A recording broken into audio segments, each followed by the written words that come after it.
Okay, yeah, I'll get started. So first of all, thanks for joining. My name is Ryan, and as the title suggests, the topic of this webinar is going to be about how we support children and young people through the tricky moments in their learning. So basically, we're going to talking about what we can do or say that's helpful when a child or a young person or a learner makes a mistake with their learning. All right. I'm an educational psychologist. I work for the Educational Psychology Service at Bristol City Council. I live in South Wales. I live in a small town just outside Newport, which is where I join you from today. The sun's just come out, which is nice. And if we get interrupted by my two small children, then I'm sure we'll be able to work through that. And similarly, if we face any technical difficulties, then I'm sure we'll be able to sort through that as well. So the aim is for me to talk for about 20 minutes. You can kind of see the loose structure or the guidelines that I'm going to be talking through. And I would also like to encourage anybody, if they've got any questions throughout this, just pop it in the question and answer function, and then I'll try and answer them as well as I can. And also, if you're watching this back on YouTube and you've got any questions for me that weren't answered at the end, then you can see my Twitter name at the bottom of the screen. Catch me on Twitter and I'll see if I can answer your question, and if not, I'll try and direct you to somebody or somewhere that could answer it. So the aim is for me to give viewers or listeners some helpful, simple tips or strategies to do, or maybe a new structure or some new guidelines on what to do when a child that you're working with makes a mistake, okay? And throughout the video, I'm going to refer to children or maybe student or learner. And what I'm referring to there is anybody who's at school age, really. So this is right from primary, secondary school, and even young adults entering the work environment. These kind of ideas and principles are going to apply for in those situations as well. And similarly, when I'm talking about adults, I'm going to be referring to parents, guardians, carers, older siblings, and all education staff as well, teachers, learning support assistants, anybody who's going to be working with or helping another person with their learning, okay? So if I'm using those terms interchangeably, then that's what I'm referring to.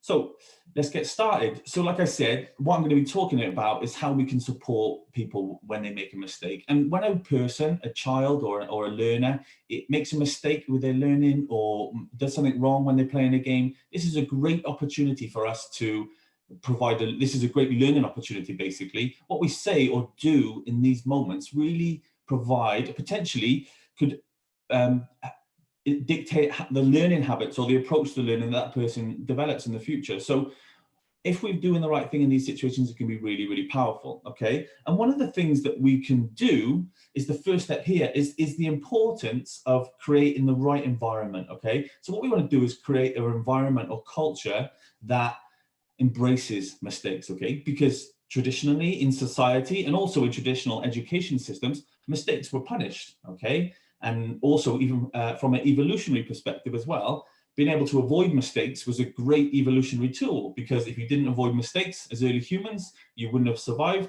and you might not have evolved. So it's quite reasonable to believe then that the human brain is hardwired to avoid mistakes, and also explains why we feel a bit uncomfortable when we've made a mistake, or whether we're in the unknown. So we want to try and do what we can to create an environment around a learning or create the right culture in a classroom. So mistakes are embraced, okay, that they're explored, that children aren't afraid of making these mistakes. And there's a couple of things we can do, okay? One of the first things I think is really important is us as adults, as supporting adults, we understand the importance of mistakes, okay? When a child is making a mistake in a task, it tells us something, okay? It tells us the difficulty of the task. It tells us how much that person already knows. It tells us how much they're retaining. And if we acknowledge the importance of those mistakes, then we're going to start to go along. That's going to start to create a bit of a nice culture or a nice environment around errors, okay? Another really important point is modeling how to deal with mistakes, okay? And this is the simple idea of not crying over spilt milk, okay? Something happens in the house, something gets knocked over, you take the wrong turning, something happens in a classroom. We can model that by using phrases like, oh, never mind, it's okay, we can just fix that, or we can pick this up. We as adults and as parents, especially with younger children, we can really set that tone very early on through modeling by using those phrases out loud and really obviously using phrases such as, oh, it doesn't matter, we can fix this now. And that's a really good, important step to do. And then the last one in this instance, which I think is massively important, is the idea of reinforcing effort over ability. Okay, we want children and learners to understand or to believe that working hard is a lot more important than, or more valuable than, innate ability to complete a task. And we can use phrases like something like, well done, I can really see that you stuck at that even when it got really difficult when a person is completing a task. Or, do you know what, I noticed that you started really confidently there. Okay. Or something like, I could see that you tried lots of different strategies on that task. That's amazing. Good job. As opposed to phrases that are linked to somebody's ability, like, oh, you're such a good reader, aren't you? You're so clever. Okay. Those kind of things, which I probably are all quite guilty of telling a young person because we want to give them positive feedback and positive praise, can sometimes reinforce a different idea. So to kind of recap on that, and giving people feedback on effort, the effort they put onto a task over their ability, is such an important element. Okay. So like we just said then, creating the right culture so mistakes are embraced is really important. Okay. And the second point is waiting. All right. This is a really important stage now. We want children and learners to be able to spot their own mistakes, okay, and correct them themselves. So to do that, we need to give them space, okay? This is really, really difficult to do, and we really need to fight the urge as a supportive adult to jump straight in, okay? I like to think of a good thing to start off with is like a 10-second rule. If you can count to 10 seconds silently in your head to yourself, and just give the young person, the learner, just a bit of time and a bit of space to try and solve the problem themselves. We're waiting for them to even notice that they've made a mistake. And then if they have, to try and create an alternative or generate an alternative way of solving that problem, okay? So just that time, okay? It's really difficult. We want to make sure we balance this with giving like some feedback quite quickly. We wouldn't want to leave it a couple of hours or a couple of days until we give somebody some comments about the work that they're doing. We just want to give them a bit of time, because anybody who works with young people or who has worked with young people on a one-to-one basis, you guys sometimes will get into a bit of a rhythm where the young person might stop for a little bit, use a bit of eye contact, look up as a bit of an invite for you to come in. And that's quite normal in communication, to have a bit of a back and forth. But we want to kind of give that young person some space and some time, and also encourage them to solve the problems themselves. So that's a really important step. And to begin with, it's going to feel a little bit awkward probably, but the longer you do it and the more you try it, the easier it'll become. And it also, if it's a nice environment, the young person will start to feel a little bit more comfortable with the unknown. Okay. And then moving on to the next bit, this is going to be where the young person, you've given them a bit of time, you've given them enough time, and either they haven't spotted the mistake yet, or they've spotted it and they haven't been able to generate a new idea. This is where we're going to ask them to check, okay? And this is just this can be simply using a phrase like, okay, do they look right to you? Or, right, great, let's have a look at these together to see if they're okay. Or, I don't know, a phrase like, right, are they all right? Are you finished? Okay. And we want that young person just to kind of go back and check. All right. That's a really important stage. What we were hoping is that a question like that means they go back, they look at their answers, and they either find a mistake and then they're able to correct it, or find a new way of doing it. And if not, this is where we might need to help out.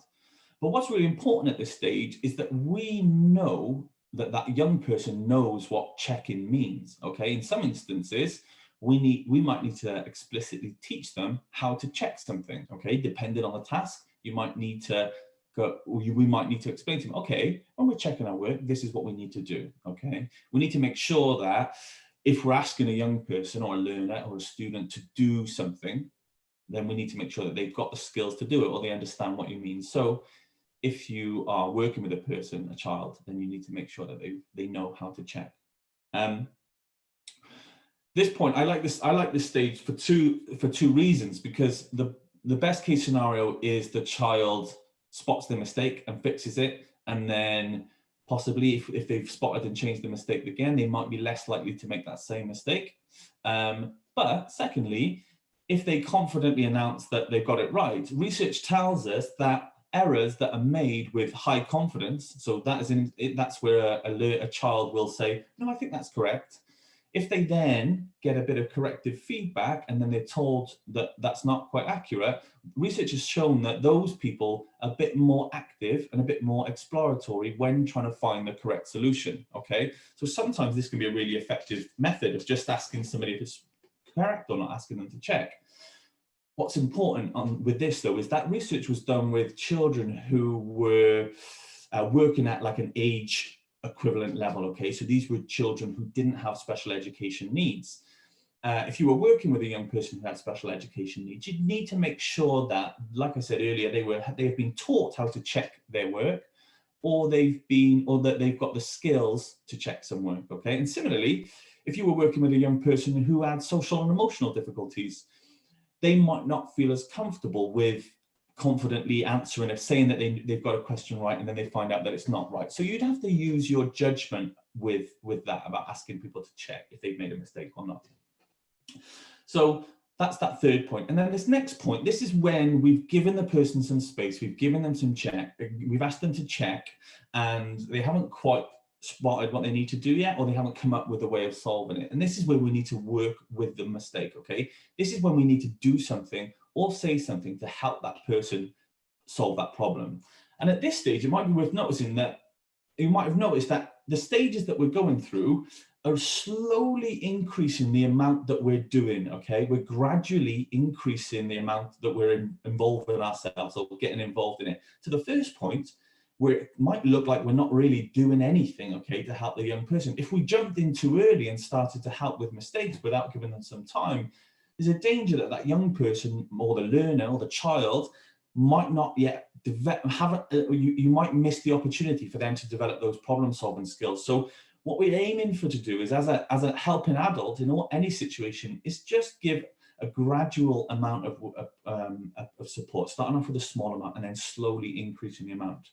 So we're at this stage now where we've tried the other things that were a light touch, and now we are asking or doing something. And what you'll notice in this section is that we're talking about questions, okay?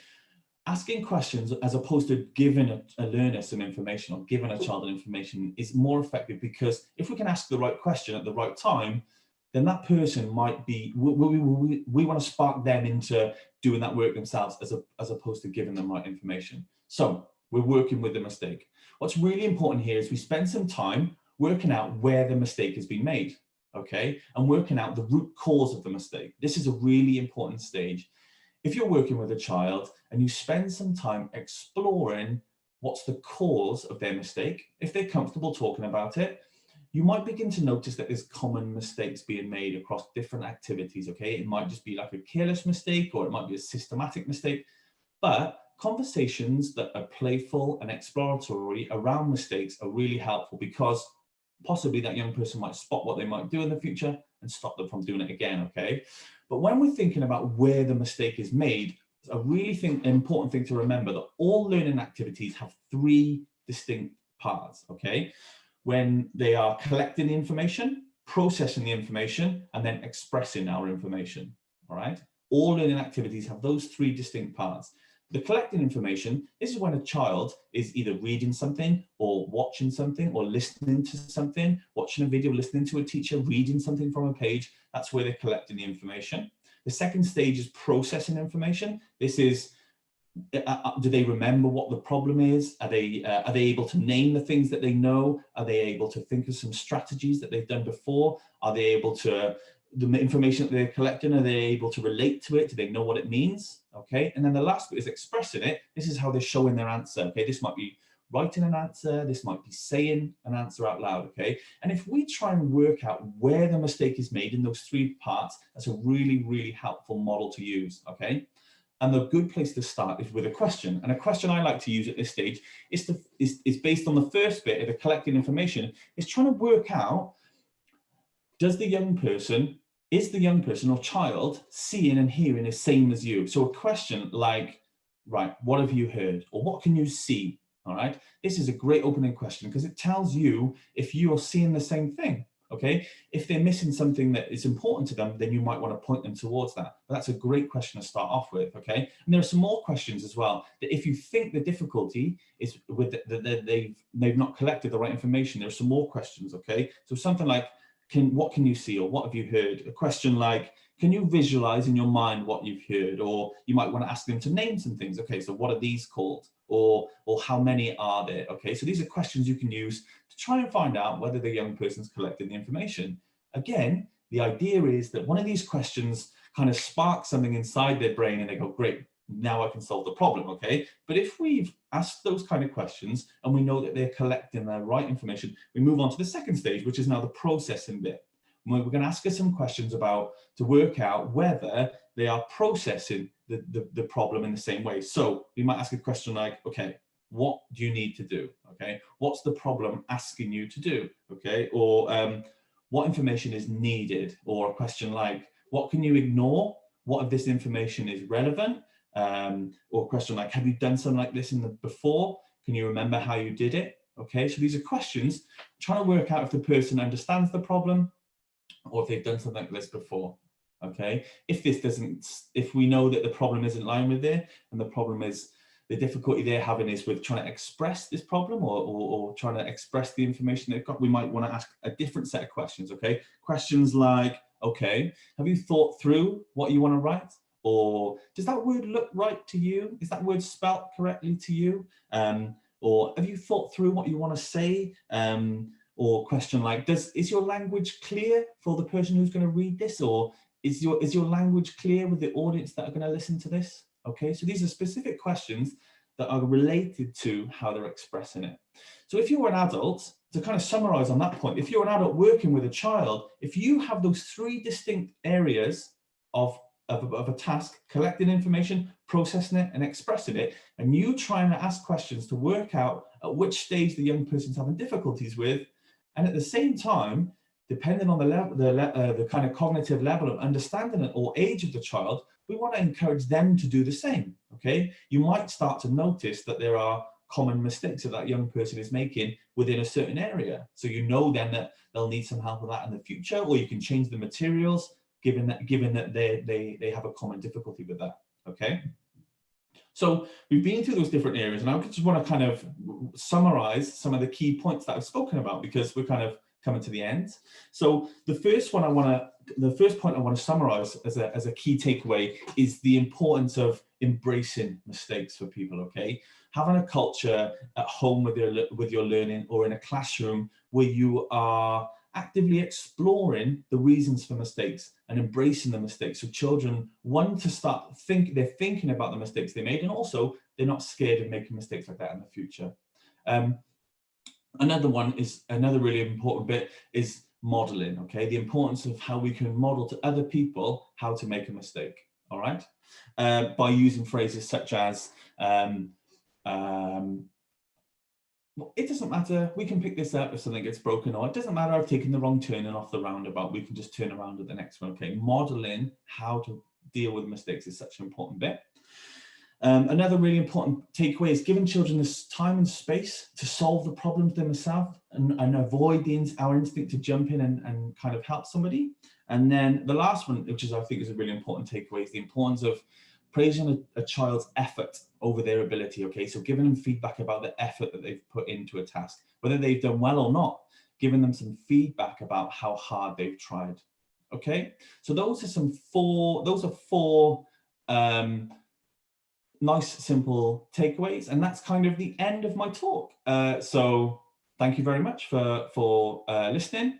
Thanks for watching as well. And I'm going to see if there are any questions in the question and answer function to see if there is. There's not a huge amount, but there is one here. How would you carry out this process with children who have severe language delays? Yeah, brilliant question. Okay. How would I carry out this process with somebody who had severe language delays? Okay. So I think if you use you could use the same principles if you're trying to work out where if the young person's having a difficulty, if they've got severe language difficulties, you could use the same principles of trying to work out where the difficulties lie. Okay, so if a young person's got, if they're having problems taking in information, then you can work out whether that's, if you're using those 3 models, then you can have, if you're using those 3 areas as a way of trying to work out where the difficulty lies with that young person, then you'll be going along some steps. These non-verbal communication tools, I suppose you can use that if you're asking a child to check, you don't have to ask them verbally. You'd have to check that they've got the kind of prerequisite skills to complete the task. But yeah, really good question. Thank you. Let's see if there's any more questions. That's a great question. Do you have any experiences of developing this in a whole school setting? Me personally, no.